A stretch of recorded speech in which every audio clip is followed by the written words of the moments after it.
आज का यह पुनीत अवसर सर्वविदित है। गुरुदेव को स्मरण करने के लिए, उनको याद करने के लिए सब लोग उपस्थित हैं।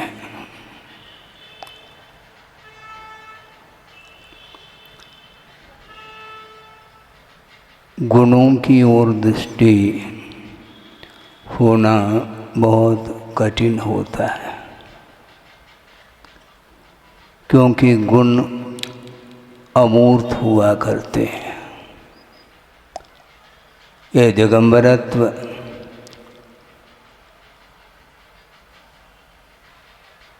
परिग्रह से मुक्त है और इस नग्न मुद्रा को देख करके इसके भीतर जो गुण हैं उस ओर ध्यान देने की आवश्यकता पड़ती है। कल भी आपने प्रातःकालीन समय में भी ये बात रखी थी कि बहिरंग परिग्रह अलग है और आभ्यंतर जो परिग्रह है वह अलग वस्तु है। बहिरंग परिग्रह का विमोचन मात्र होना पर्याप्त नहीं, क्योंकि पशु भी नग्न हुआ करते हैं। आप सुन रहे हैं? हाँ, पशु पक्षी ये भी नग्न होते हैं, तो उनके अंदर भी वितरागता होनी चाहिए। ऐसा नहीं है। ये भीतरी जो नग्नता है वो अलग ही, वहाँ तक दृष्टि किसकी जा सकती है, क्योंकि गुरुदेव ने एक प्रसंग में कहा था कि शरीर की जो आकृति है, जो संस्थान हैं, वे विभिन्न प्रकार के हो सकते हैं। हुंडक संस्थान भी होता है, आपने शास्त्र में पढ़ा हो, और वह संस्थान मोक्ष मार्ग में बाधक नहीं। आकृति से क्या लेना देना है? दीर्घ सनन होना चाहिए जिसके माध्यम से मोक्ष मार्ग पर वह चल सकता है। और दूसरी बात यह है, तीर्थंकरों का जो शरीर है वह समचतुरस्र होता है, इसलिए जिनबिंब जो स्थापित करते हैं आप लोग, तीर्थंकरों की प्रतिमा स्थापित करने में आती है। क्वचित कदाचित जैसे बाहुबली हैं, भरत हैं, और इधर मथुरा में चले जाते हैं तो जम्बू स्वामी की भी प्रतिमा स्थापित है। तो गुरुदेव ने ये कहा था कि तीर्थंकर जो होते हैं वह समचतुर संस्थान वाले होते हैं, इसलिए उनकी स्थापना की जाती है। यदि हुंडक संस्थान के साथ भी यदि मोक्ष को प्राप्त किया जा सकता है, इसमें कोई बाधा तो आगम से आती नहीं, तो हुंडक संस्थान को लेकर के कोई भी जिनबिंब की स्थापना यदि कर लिया जाए तो इसमें क्या बाधा है? गुरुदेव ने कहा था जिन धर्म की हंसी होगी, क्योंकि संसारी प्राणी रागी रहता है, वो कंपेयर करता अपने शरीर के साथ, अरे जिनबिंब से भी यह हमारा शरीर तो सुंदर है, सामुद्रिक है। शरीर की ओर दृष्टि जाती है। रागी की दृष्टि वीतरागता में भी वह राग को ही देखता है, और जो वीतरागी होते हैं वो रागी में भी वीतरागता का दर्शन कर सकते हैं, करते हैं। क्योंकि स्वरूप की ओर जब दृष्टि जाती है तो जो कुछ भी शारीरिक जो स्वरूप है वह समाप्त हो जाता है। गुरुदेव का बार बार कहना रहता है कि देखो, जन्मबिंब के सामने खड़े तो हो जाते हो, किंतु केवल आकृति की ओर दृष्टि नहीं होनी चाहिए। उनके भीतर जो गुण विद्यमान हैं, जो अमूर्त हुआ करते हैं, उस ओर ध्यान दो। मैं प्रतिदिन देखता हूँ और वह दृश्य निरंतर वो बढ़ता हुआ पा रहा हूँ। सुबह उठते ही हाथ में क्या रहता है? मोबाइल। बस जैसे किसी को आशीर्वाद दे रहे हो। उस मोबाइल में वह शुद्ध परमात्मा तत्व आता है क्या? और आज आत्म तत्व क्या आएगा उसमें? तो ये पर्सनालिटी किसकी है? आत्मा की है क्या शरीर की है, किसकी है? कौन जाने। किंतु वह रूप का अवलोकन करता है और सुबह उठते ही दर्पण में भी अपने मुख का दर्शन पहले कर लेता है, फिर बाद में प्रभु का दर्शन करने के लिए चला जाता है। ये संसारी प्राणी की यह दृष्टि है।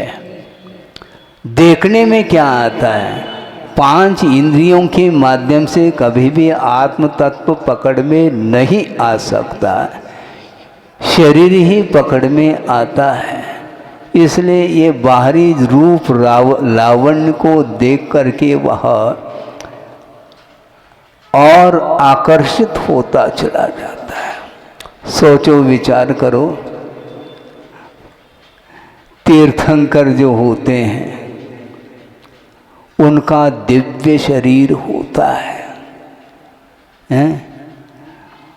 स्वर्गीय जो इंद्र हैं, सौधर्मिंद्र आदि, जिनका दिव्य शरीर तो माना गया है, किंतु उनका दिव्य शरीर भी भगवान के शरीर के सामने फीका पड़ जाता है। इतना दिव्य शरीर उनका रहता है इसके उपरांत भी। और दूसरी बात यह है, जब तीर्थंकर को केवल ज्ञान होता है तो फिर कहना ही चाहिए, कुछ कह नहीं सकते। इसके उपरांत भी समोसरण में विराजमान है प्रभु, किंतु एक क्षण के लिए भी अपने शरीर की ओर भी दृष्टि नहीं जाती। जैसे शंभो सागर जी ने कहा था ना कि कलकत्ता गए गुरुदेव और वह हावड़ा ब्रिज दुनिया देख रही है, किंतु उनकी दृष्टि उस ओर नहीं जा रही। उसी प्रकार समोसरण में विराजमान प्रभु अपने दिव्य शरीर को नहीं देखते। दृष्टि नासा पे धरे, न आशा पे धरे। हाँ, किसी वस्तु के प्रति उनकी कोई आशा नहीं है, कोई भी आसक्ति नहीं है। शरीर के प्रति भी आकर्षण जिसका नहीं रहा, तो अन्य पदार्थों के प्रति उनका कैसा आकर्षण रह सकता? नहीं रह सकता। ये सारा विषय आगम ग्रंथों का आलोड़न करने से, स्वाध्याय आदि करने से ही वह सारा विषय सामने आ सकता है। मैं मूल विषय पर आना चाह रहा हूँ। गुरुदेव को वैराग्य हुआ। किसी सज्जन ने पूछा कि महाराज आपको वैराग्य कैसा हुआ? क्योंकि आपने तो कुछ संसार देखा ही नहीं है, आपने चखा ही नहीं संसार को, तो फिर आपको वैराग्य कैसा हुआ? तो गुरुदेव ने कहा जो चख रहे हैं उनको देख करके वैराग्य हुआ। उनके मुखाकृति को देख करके मुझे लगा कि मुझे उसमें प्रवेश नहीं करना है। संसार में रहेंगे जरूर, जगत में रहेंगे, किंतु जगत रहेंगे ये कहा। जागृत रहो, और हमें भी कहा गुरुदेव ने, जागृत रहो किन से? रागियों से। ऐसा न हो कि कहीं उसकी हवा इधर तक आ न जाए। यहाँ की हवा उधर पहुँच जाए तो अच्छी बात है, लेकिन उनकी हवा यदि यहाँ तक आ जाए तो भारी समस्या है। मैं सुबह भी सुनता रहा और अभी भी सुनता रहा, प्रशंसात्मक कुछ शब्द बोले जा रहे थे। मुझे लग रहा था कि बहुत बड़ा रिस्क है ये, क्योंकि प्रशंसात्मक शब्द सुने और भीतर गुदगुदी ना हो, भारी समस्या है ये कर्णेंद्रिय जन्य जो है ये विषय माने जाते हैं। निंदात्मक शब्द अच्छे नहीं लगते हैं, और प्रशंसात्मक शब्द के लिए वंस मोर कहता है वो। इसलिए गुरुदेव ने कहा इस प्रकार के शब्दों से बचिए। हाँ, क्योंकि ये नो कर्म है, इसके माध्यम से ही कर्मों की उदीरना होती है, और हमेशा संसारी प्राणी इसमें उलझा हुआ रहता है। तो इसलिए मुझे लग रहा है कि गुरुदेव ने ऐसा कौन सा दृश्य देखा होगा। एक प्रसंग आपके सामने रख रहा हूँ, उनके जीवन की वह घटना है, और उन्होंने स्वयं ही प्रवचन के दौरान उस प्रसंग को भी रखा था जिसको हमने सुना है। जब वह स्कूल में पढ़ते थे उस समय का प्रसंग है, क्योंकि आप लोग कहते हैं ना महाराज, आचार्य महाराज का कोई प्रसंग ही नहीं सुनाते हैं आप, कोई संस्मरण ही नहीं सुनाते। ठीक है भैया, संस्मरण सुन लो, लेकिन खाली सुनने से कुछ नहीं होने वाला, ये ध्यान रखना है।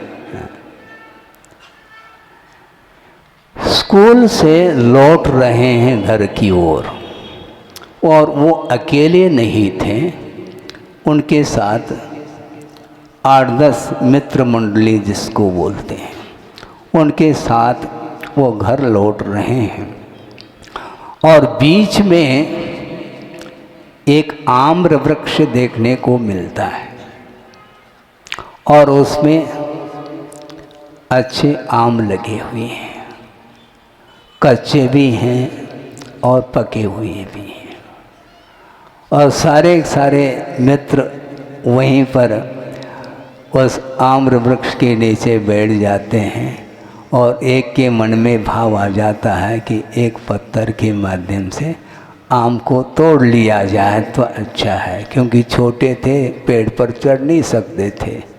अच्छी बात। और एक मित्र ने एक बार नहीं, 2 बार नहीं, 3 बार, बार पत्थर का प्रयोग किया है आम को तोड़ने के लिए, किंतु वह आम साबुत नीचे नहीं आता, एक एक कोर टूट करके नीचे आते हैं।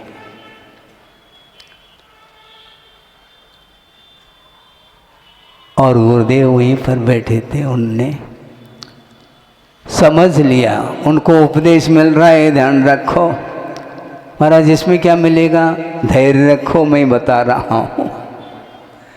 और वह आम कच्चा था, एक एक कोर वह टूट करके नीचे आ रहा है, और 2-5 मिनट के पश्चात हवा चली, और हवा के झोंके के कारण एक पका हुआ आम नीचे आ जाता है गुरुदेव के चरणों में। पर्याप्त हो गया उनके लिए उपदेश। इसमें क्या उपदेश मिला? ये मिला है जो कच्चा आम है वह साबुत नहीं आ रहा है, क्योंकि वह कच्चा आम उस डंठल से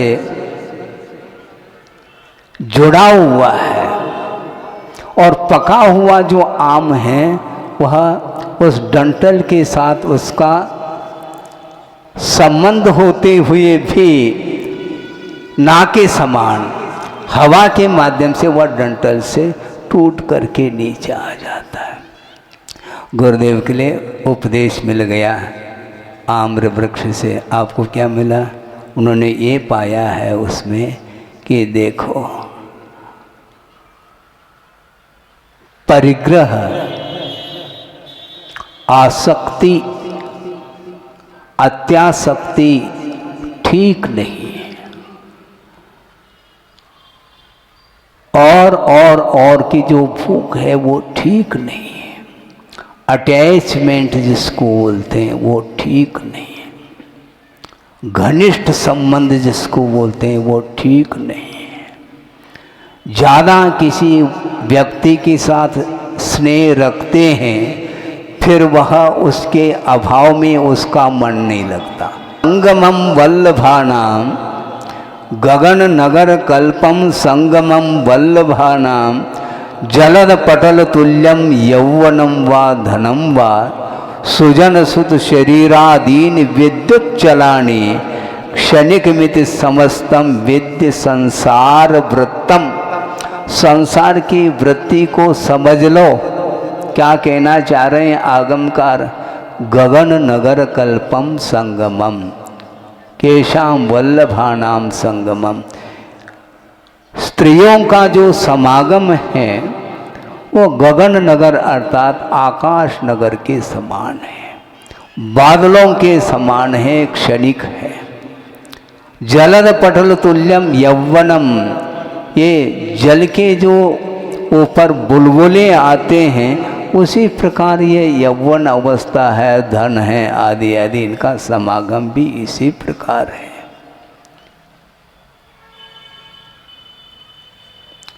सुजन सुत शरीरादीन विद्युत चलानी। अड़ोस पड़ोस के लोग हैं, परिजन पुरजन लोग, ये कैसे हैं? विद्युत के समान, यानी बिजली चमक गई। इसका अर्थ क्या? जिस समय चमकी उसी समय चली गई। वो बिजली चमक गई, वह टिकती नहीं वह बिजली। उसी प्रकार ये परिजन पुरजन, ये तात्कालिक संबंध है। इनका मेरे साथ क्या संबंध है? कोई भी संबंध नहीं। इस प्रकार क्षणिक है संसार का स्वरूप। इस प्रकार उन्होंने निश्चित रूप से जान लिया होगा, अन्यथा उनको वैराग्य संभव नहीं। और वह निकल गए, कड़ गए हैं, हाँ, वो निकल गए। वो कहाँ? सुना था पहले आचार्य देशभूषण जी के संग में पहुँचे। जयपुर में उनका संग था, हमने लोगों के मुख से सुना था। चूलगिरी, हाँ बिल्कुल देखा है। और वहाँ पर आचार्य देशभूषण जी का संग था। उस संग में वो पहुँचे और उन्होंने आजीवन व्रत भी ले लिया, ब्रह्मचर्य व्रत। सुनो, मैं समेट रहा हूँ, समय ज़्यादा न हो जाए, 4:45 बज चुका है। और आजीवन ब्रह्मचर्य व्रत लेने के उपरांत आचार्य देशभूषण जी का संग उत्तर से दक्षिण की ओर विहार हो गया संघ का। उसमें विद्याधर ब्रह्मचारी भी थे और साउथ की ओर यात्रा।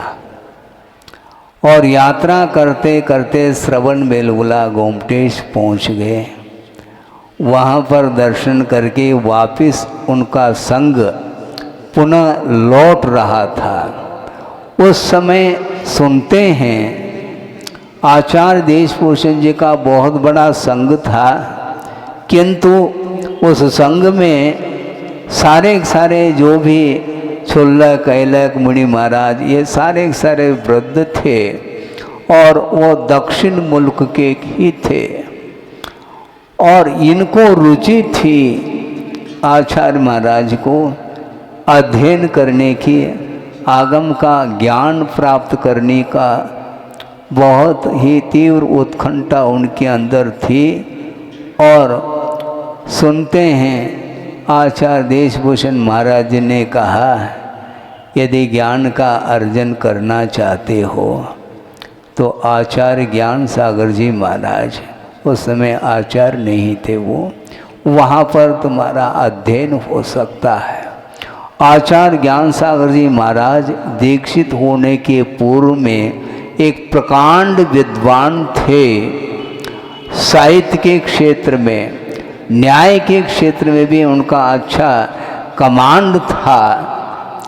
और वे अभी वर्तमान में वो उनकी कृतियां हैं, आप पढ़ लें। संस्कृत जो साहित्य का सृजन उन्होंने किया है, लगभग 3000 श्लोक प्रमाण जयोदय महाकाव्य लिखा है। सोचो, विचार करो, जिस महाकाव्य में जय कुमार और सुलोचना, इन दोनों का संवाद उसमें मिलता है, साहित्यिक ढंग से लिखा है। इसके अलावा और भी बहुत सारे काव्य उन्होंने लिखे हैं संस्कृत में। फिर बाद में उन्होंने ज्ञानार्जन के पश्चात उन्होंने चारित्र को अंगीकार किया था, मुनि बने थे और विख्यात हो चुके थे। इसलिए आचार्य देशभूषण जी ने कहा, वहाँ जाकर के आपके लिए अध्ययन हो सकता है, संस्कृत प्राकृत आदि सीखना हो तो वहाँ पर पहुँचे। तो वहाँ पर पहुँच गए और दर्शन करने के बाद आचार्य ज्ञान सागर जी ने पूछा होगा, क्यों ब्रह्मचारी जी कहाँ से आए हो? दक्षिण से आया हूँ। नामकरण विद्याधर है, बस पर्याप्त था। आचार्य ज्ञान सागर महाराज ने कहा, हाँ ऐसे ब्रह्मचर्य तो कई आ चुके हैं और निकल चुके हैं, और तुम तो विद्याधर हो। क्या भरोसा विद्याधरों का, विद्या के माध्यम से निकल जाए तो बात तो लग गई आचार्य महाराज के लिए। उन्होंने कहा कि महाराज मैं विश्वास दिलाता हूँ, आज से आजीवन सवारी का त्याग करता हूँ। अब तो कम से कम रखोगे क्या नहीं? तो आचार्य ज्ञान सागर महाराज ने आशीर्वाद दिया और संगस्थ हो गए और केवल 11 महीने रहे ब्रह्मचर्य अवस्था में और डायरेक्ट मुनि दीक्षा हो गई। जबकि डायरेक्ट मुनि दीक्षा मेरी नहीं हुई। पहले ब्रह्मचर्य व्रत ले लिया, 7 प्रतिमा मिल गई, फिर छुल्लक बन गए, ऐलक बन गए, फिर बाद में मुनि प्रमोटेड होते चले गए, डायरेक्ट नहीं। और आचार्य महाराज को तो सीधा 11 महीने के उपरांत उन्होंने ऐसी कौन सी इनकी साधना देखी होगी, वो बात समझ में आ जाती है। जैसा कि अभी प्रचल सागर महाराज ने कहा था, यदि उन्हें दीक्षा यदि नहीं मिलती है तो जंगल में जा कर के वो ले लेंगे, क्योंकि जिसके अंदर वैराग्य के भाव जागृत है उनको कौन रोकने वाला है? भगवान भी रोक नहीं सकते हैं, ध्यान रखो। हैं और प्रवचन होने के बाद आप कहाँ जाएंगे? महाराज जहाँ से आए हैं वहीं चले जाएंगे, और क्या। हाँ, यही होता है।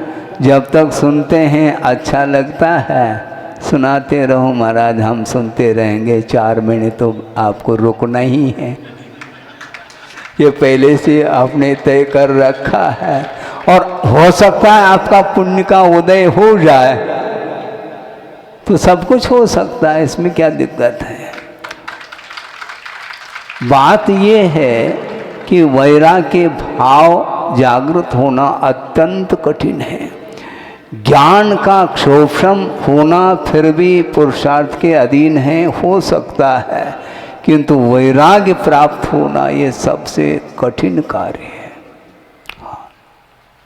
सुबह भी कहा था हमने, वैराग ही जिसका वैभव है, वीरम विराग वैभवम, ऐसा कहा था। उसी प्रकार गुरुदेव के जीवन के बारे में बहुत कुछ संस्मरण और भी सुनने को मिल सकते हैं। क्षमा सागर जी ने भी आत्मान्वेषी एक पुस्तिका निकाली है, उसमें भी विभिन्न प्रकार के संस्मरण हैं जो कि साहित्यिक ढंग से उन्होंने विषय को रखा है।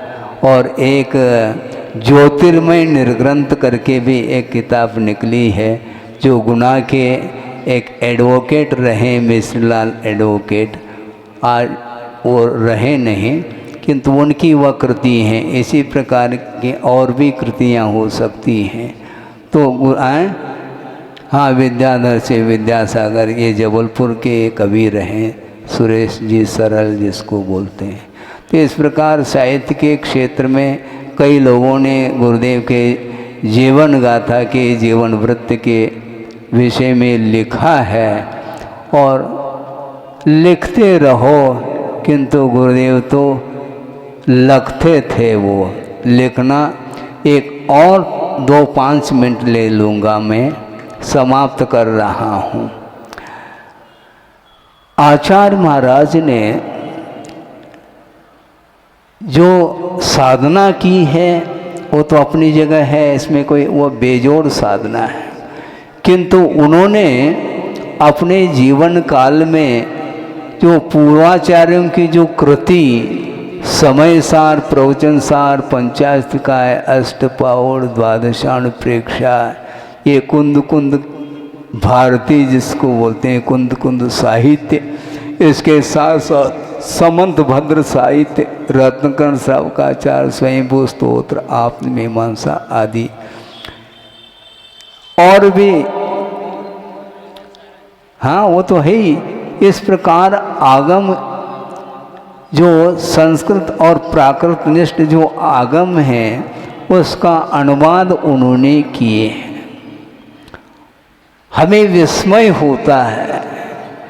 नैनागिरी की बात है, नैनागिरी में 3 चातुर्मास गुरुदेव के हुए, एक 78 में और 2 चातुर्मास 81 और 82, लगातार 2 चातुर्मास हुए। उसमें चातुर्मास में उन्होंने अष्टपाउड़ का अनुवाद किया है, जिसमें लगभग 500 श्लोक हैं, जहाँ तक मुझे स्मरण है, 503। तो वो अनुवाद उन्होंने प्रारंभ किया था, और 2-2 बार तो संघ के लिए स्वाध्याय कराते दोनों टाइम, और रविवारी प्रवचन भी वो करते। इसके अलावा भी और कोई भी जिज्ञासा समाधान इत्यादि वो भी करते। और अपराह्न वेला में आचार भक्ति होने के बाद की बात है, बिल्कुल 10-1 मिनट का समय रहता है दिन अस्त होने के लिए, और थोड़ी सी रोशनी में वो अष्टपाउड़ ग्रंथ को देखते। 5-6 श्लोक देख लिया, हम तो कह रहे हैं देख लिया, उन्होंने बस एक बार देख लिया ने कंठस्थ उन्हें हो गया। और रात भर में चिंतन करके 5-6 श्लोक का अनुवाद रात में ही कर लिया, और सुबह उठते ही उसको जो अनुदित जो छंद हैं वो लिख रहे हैं। सोचो, विचार करो, हैं आप कवि हैं और वो महाकवि थे। हाँ, संस्कृत प्राकृत के ऊपर कितना अधिकार होगा उनका, और वो सारा, उस समय 78 की बात है, हिंदी उन कन्नड़ भाषा भाषी, मातृभाषा भी कन्नड़ और एजुकेशन भी कन्नड़ मीडियम से ही। और उन्होंने हिंदी कब सीखी, संस्कृत कब सीखा, प्राकृत कब सीखा, रचनाएं कैसे करने लगे, ये असाधारण व्यक्तित्व इसी को बोलते हैं। हाँ, इसके अलावा भी स्वयं उन्होंने रचना की है। 60 शती आपने पढ़ी होगी, 6 शतक लिखे उन्होंने। श्रवण शतक है, निरंजन शतक है, भावना शतक है, परिचय विजय शतक है, सुनीति शतक है, निजानुभव शतक है, आदि आदि, ये सब उन्होंने लिखा है। इसलिए इतनी एकाग्रता, पटेरा की बात मैं कह रहा हूँ आपके सामने, अभी भी वह दृश्य सामने आता है। क्षमा सागर जी के गृहस्थ जीवन के परिवार के लोग, उनके पिताजी और उनके साथ उनकी जो टीम थी, वो एक सप्ताह में एक आध बार वो दर्शन के लिए आते थे। और आचार्य महाराज लेखन क्रिया में व्यस्त थे, मैं बगल में ही बैठा था। वो आकर के दर्शन करके बैठ गए। 10 मिनट ने, 20 मिनट ने, 1 घंटा ने, 1.5 घंटा व्यतीत हुआ। इसके उपरांत भी नज़र ऊपर उठा करके उनकी ओर नहीं देखा गुरुदेव ने, और लिखते गए। और जब प्रतिक्रमण का समय हुआ, उस समय बंद करके फिर उन लोगों ने दर्शन किए तो आशीर्वाद दे दिया, और उसी में से एक आध छंद सुना करके चले जाओ। ये थी उनकी उस समय का एक कल्चर था, एक माहौल था, जो कि आज वर्तमान में वह माहौल देखने को नहीं मिलता। इसको बोलते हैं पाश्चात्य संस्कृति है। हाँ, मोबाइल का ज़माना है, टेलीविज़न का ज़माना है। ये इसके माध्यम से, क्योंकि आप लोग प्रवचन सुनते हैं, तालियां नहीं बजती। क्यों? इसलिए नहीं बजती, महाराज चुटकुले नहीं सुनाते आप। हाँ, चुटकुले, शेर शायरी, ये आदि आदि, इसके माध्यम से आपका मन, मनोरंजन में आपका मन लगा हुआ रहता है। ये ध्यान रखो, भोपाल में आया हूँ मैं, किंतु मनोरंजन के लिए नहीं, निरंजन पद को प्राप्त कर।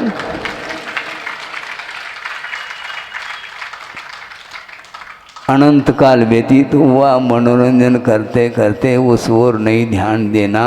किंतु गुरुदेव को जो वैराग्य हुआ है छोटे छोटे प्रसंग को लेकर के, उनके वैराग्य की तुलना हम किसी के साथ नहीं कर सकते हैं। इस प्रकार की गुरुदेव की साधना और उनकी चर्या और उनका ज्ञान और उनका ध्यान, ये सब कुछ स्मरण में लाते हुए अपने जीवन में वहाँ तक नहीं भी पहुँच पाए, कोई बाधा नहीं, किंतु अपनी शक्ति के अनुरूप जो उन्होंने मार्ग प्रशस्त किया है, उसके अनुरूप अपने आप के जीवन को भी ढालने का पुरुषार्थ करें, जिसमें मनुष्य जीवन की सार्थकता सिद्ध हो सकती है। अहिंसा परमो धर्म की जय।